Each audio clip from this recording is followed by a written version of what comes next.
நம்ம பொதுவாக நினச்சிக்கிறோம் நம்ம எங்கே நம்மளை நேசிக்கிறோம்னு சொல்லிட்டு. இல்லையே, செல்ஃப் லவ் எல்லாருக்குமே இருக்குது. தன்னைத்தான் நேசிப்பது போல் பிறனை நேசி. அப்போ அந்த பிறனை நேசிக்கிறது எப்போ வெளிப்படும் அப்படின்னா, ஓ யூ டு லுக் குட், நம்ம அமைதியாக இருப்போம், நம்மளோட செல்ஃப் கேரக்டரை சரி பண்ணுவோம், இதெல்லாம் ரொம்ப குறைவு. பெற்றோர்கள் வந்து அந்த ஒரு பிள்ளை 2 பிள்ளை அப்படி தான் பொத்தி வளர்க்கணும், எந்த காயமும் அடையக்கூடாதுன்னு பெற்றோர் ஒரு பக்கம் நடவடிக்கை எடுக்கிறாங்க.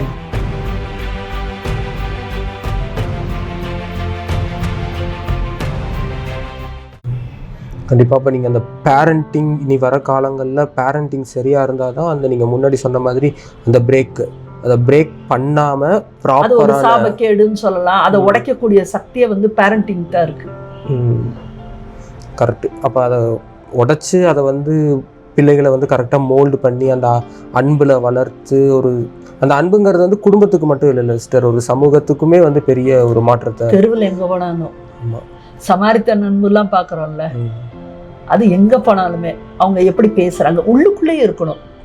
Love others as you love your செல்ஃப்னு ஆண்டவர் சொல்கிறார்ல, அந்த செல்ஃப் லவ்னு ஒன்று இருக்குது இல்லை, தன்னைத்தான் நேசிப்பது போல். நம்ம பொதுவாக நினச்சிக்கிறோம் நம்ம எங்கே நம்மளை நேசிக்கிறோம்னு சொல்லிட்டு. இல்லையே, செல்ஃப் லவ் எல்லாருக்குமே இருக்குது. அதனால தான் நம்ம வந்து ஒரு வார்த்தை யாராவது சொல்லிட்டாங்கன்னா என்ன ஏன் அப்படி சொல்லிட்டாங்க அப்படி கேட்குறோம், என்னை யாருமே கவனிக்க ஆள் இல்லையே அப்படின்னு நினைக்கிறோம், நமக்கே அன்பு காட்ட மாட்டேங்கிறாங்க அப்படின்னு நினைக்கிறோம். நம்ம ஒரு நல்ல ட்ரெஸ் போட்டு போனால் கூட ஏன் யாருமே என்னோட ட்ரெஸ்ஸை வந்து பாராட்டலை அப்படின்னு எதிர்பார்க்குறோம். ஸோ அது இன்பில்ட்டாகவே இருக்குது தன்னைத்தான் நேசிப்பதுங்கிறது. அதனால தான் நம்ம வந்து முகத்தை அடிக்கடி பார்க்குறோம் கண்ணாடின்னு ஒன்று எதுக்கு இருக்குது, எல்லா மனுஷங்களும் பார்த்துட்டு தானே இருக்கிறாங்க. அதுதான் வந்து செல்ஃப் லவ்வை வந்து ரிஃப்ளெக்ட் பண்ணுற ஒரு இடம். ஸோ கண்டிப்பாக இன்பில்ட்டாக எல்லாருக்குள்ளேயும் செல்ஃப் லவ் இருக்குது. ஆனால் நம்ம இன்னொரு ஸ்டெப் எடுக்கணும். இந்த செல்ஃப் லவ்வை பற்றி சொல்லணும்னா நம்மளே உடைக்காதபடி பார்த்துக்கணும். அந்த அன்பை வந்து நம்ம கொடுக்கணும். ரொம்பவும் வந்து அழுதுகிட்டே இருந்தோம்னா நம்மளுக்கு நாமே வந்து ஆறுதல் படுத்திக்கணும். யாராவது வருவாங்கன்னு எதிர்பார்த்துட்டு இருக்கக்கூடாது. ரொம்ப உடையும் பொழுது நம்மளுடைய உள்ளே இருக்கிற ஆன்மா ஆவி வந்து வீக் ஆகுது, ரொம்ப புலம்பிட்டு இருக்குது, ரொம்ப பயந்து போய் இருக்கிறது.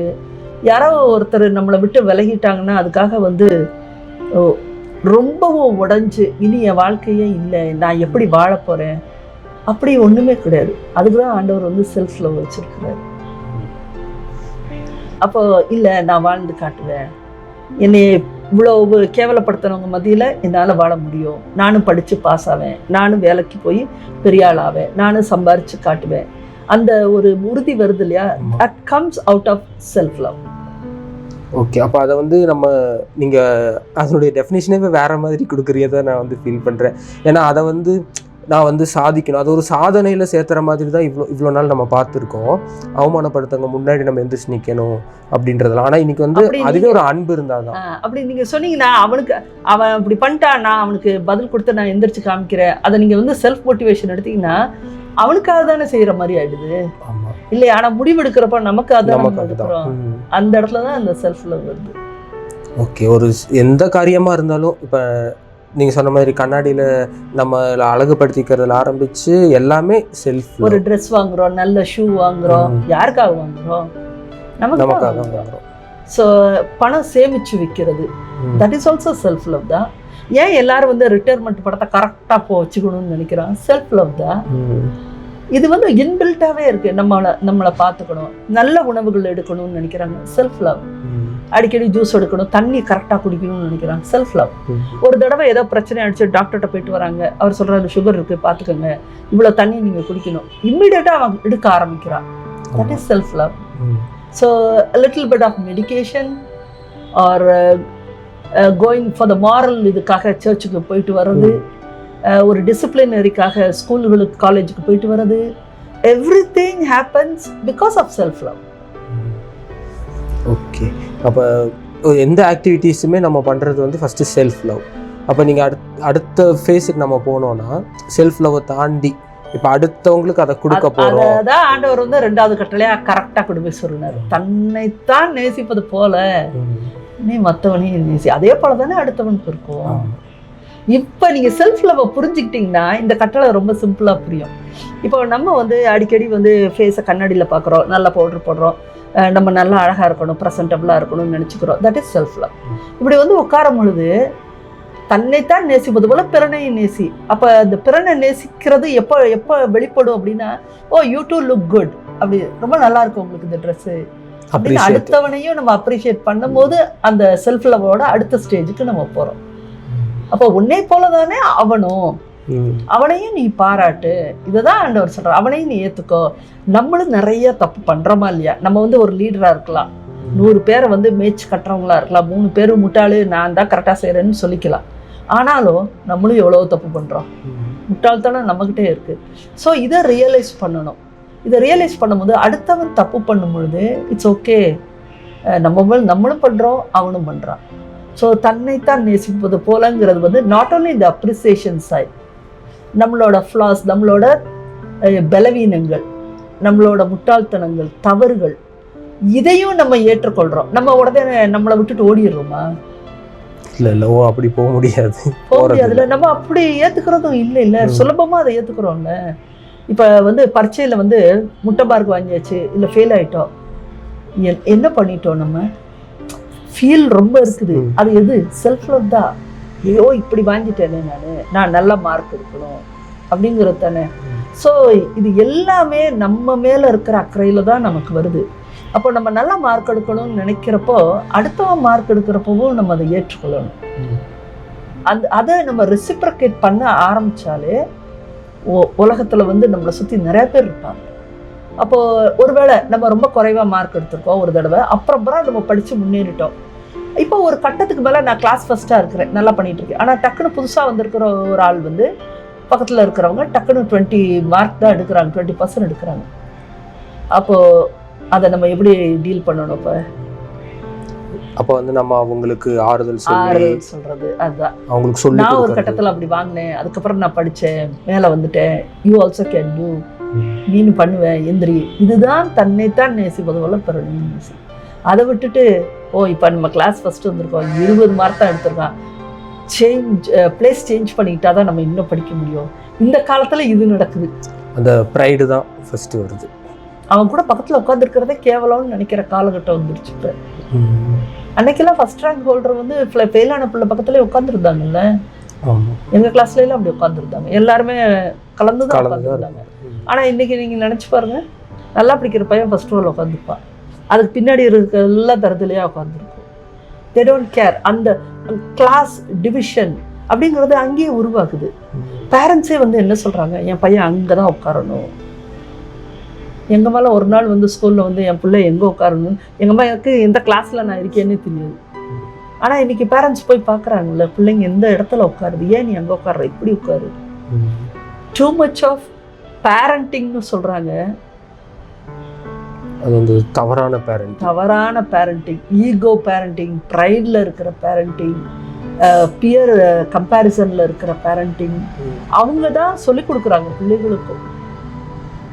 கரெக்டாக சிஸ்டர். இன்றைக்கி வந்து எஜுகேஷன் சிஸ்டம்லேயுமே நம்ம பார்த்தோம்னா டிவிஷன் பண்ணிடுறாங்க. நல்லா படிக்கிற பிள்ளைங்களை ஒரு கிளாஸில் தனியாக போடுறாங்க, படிக்காத பிள்ளைகளை இன்னொரு கிளாஸில் தனியாக போடுறாங்க. அப்போவே ஒரு வேறுபாடு அங்கே உருவாயிருது.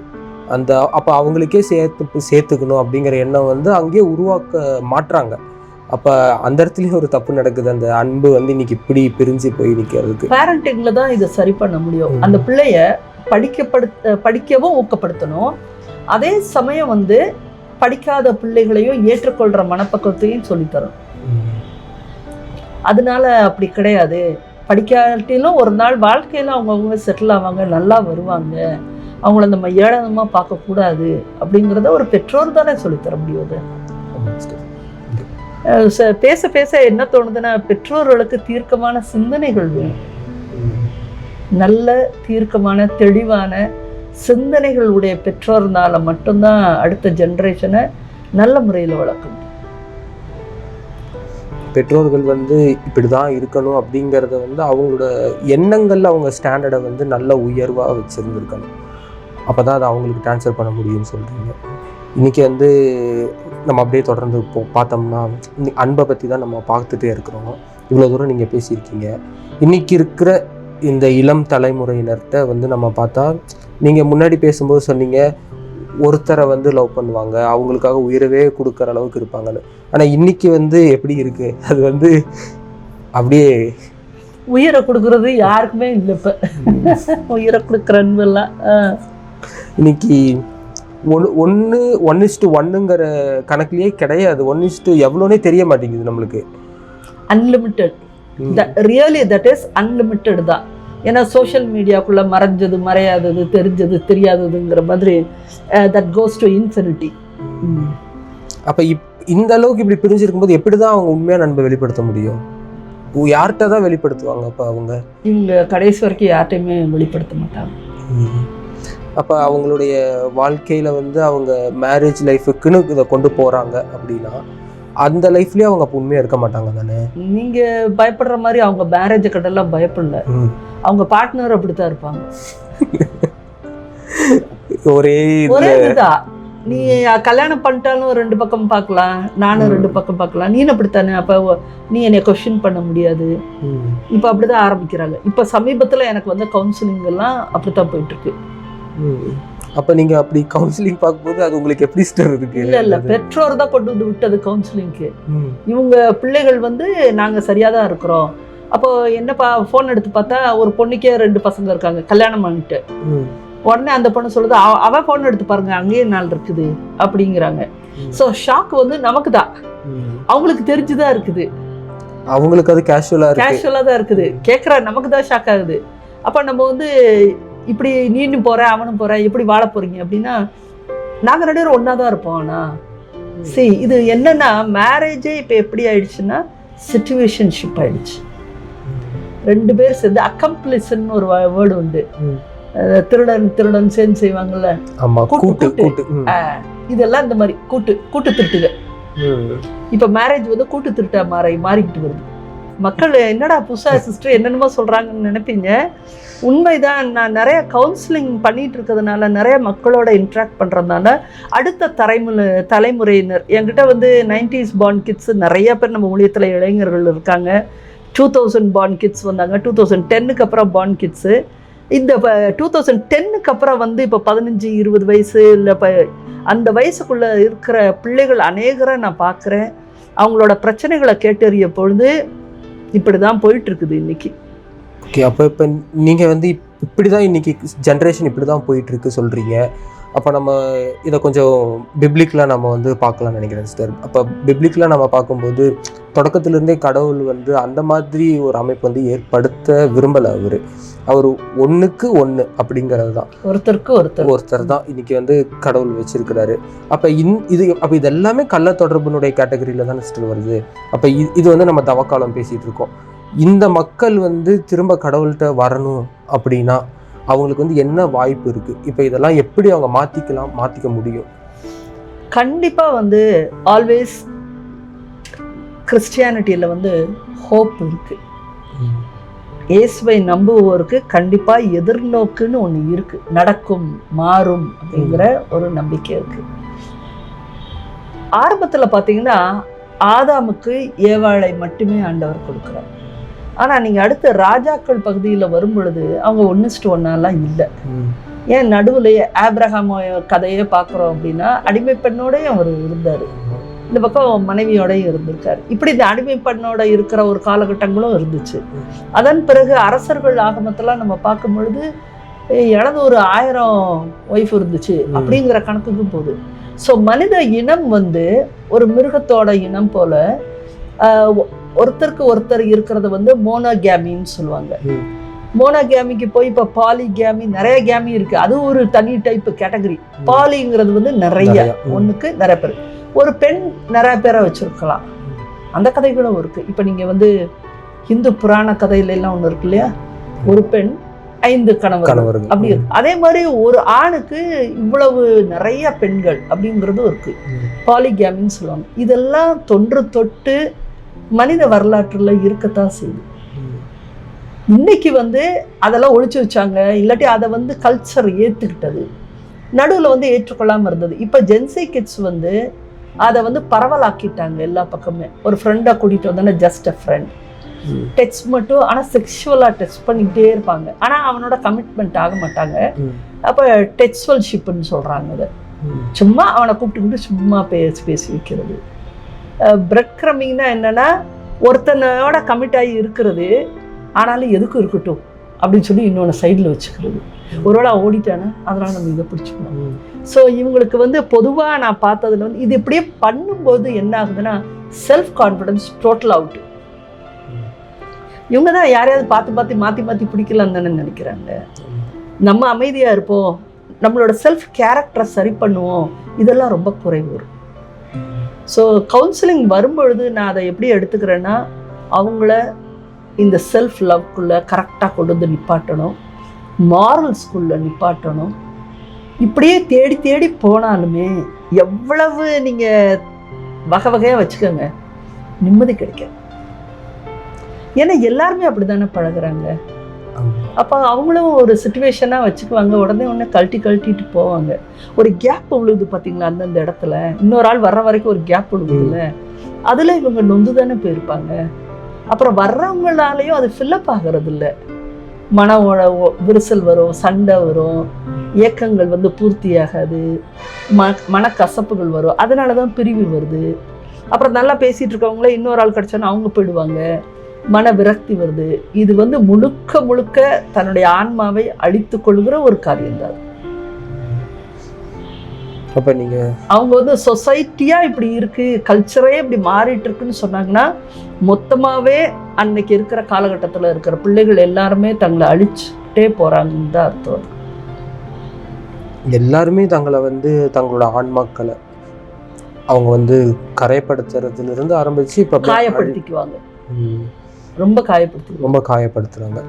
ரொம்ப கான்ட்ரவர்சியான ஒரு நடைமுறை இது. பெற்றோர்கள் வந்து அந்த ஒரு பிள்ளை 2 பிள்ளை அப்படிதான் பொத்தி வளர்க்கணும், எந்த காயமும் அடையக்கூடாதுன்னு பெற்றோர் ஒரு பக்கம் நடவடிக்கை எடுக்கிறாங்க. பிள்ளைகள் ஒவ்வொரு கணமும் காயம் அடையிற காரியத்தையே செய்கிறாங்க. இதுக்கு பெற்றோரும் ஊக்கப்படுத்திக்கிட்டு இருக்காங்க. இப்படி போகுது. அதனால தான் நான் என்ன சொல்ல வரேன்னா பேரண்ட்ஸ் மாறணும். பேரண்ட்ஸ் வந்து பேரண்டிங்னா என்னன்னு கற்றுக்கணும். அப்போ தான் இவங்களை கொண்டு வர முடியும் வழிக்கு.